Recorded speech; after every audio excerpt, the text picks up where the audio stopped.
ka-boss gang, ang sikat at famous na street food o inumin sa Thailand, dinala na natin dito sa Pilipinas. At ngayon nga, nandito siya sa Binyan, ang Thai Slushy PH na matatagpuan lamang dito sa may Binyan City Plaza Food Court. Ay dati nga lang pinapanood ko to sa Facebook at YouTube dahil sa sobrang trending nga at nakaka-amaze naman kung paano nagagawa yung Thai Slushy. Ang kaibahan nga nito sa mga usual na drinks na naiinom natin, yung soda ay ginagawa nilang slushy. Katulad niya yung mga Starpy na nabibili natin sa mga convenience store.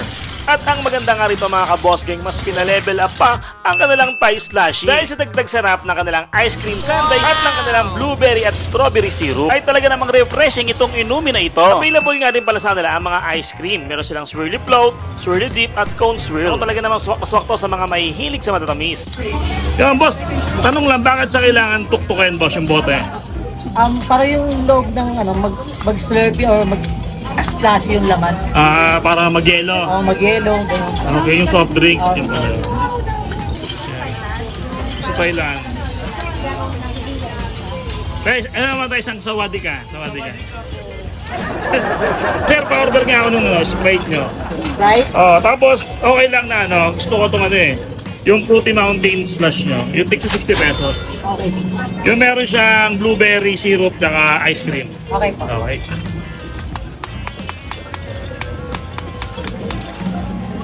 Pati nga boss, kung nag-yelo talaga boss. Oo, nag-yelo nga boss. Galing nga. Nag-yelo talaga.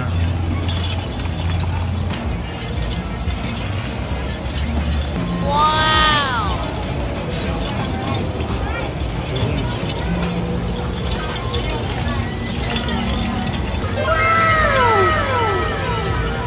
Pwede nga yung mag-April Oh, sarap mga boss.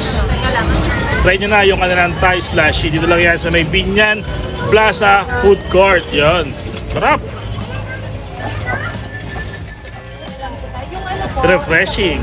Bukas nga pala sila araw-araw from 3 PM to 10 PM. At kung gusto nyo nga rin magnegosyo ng ganito, available sa kanila ang kanilang slushy machine na ready to operate na. For only 30K, may machine ka na with consumables at made in Thailand pa to. Para sa iba pang detalye, ito ang kanilang contact number. O paano ba yan mga ka-boss gang? Magpapahuli ka ba? Tikman na ang very refreshing at very delicious na Thai Slushy PH dito lang sa may Binyan City Plaza Food Court. Gang gang!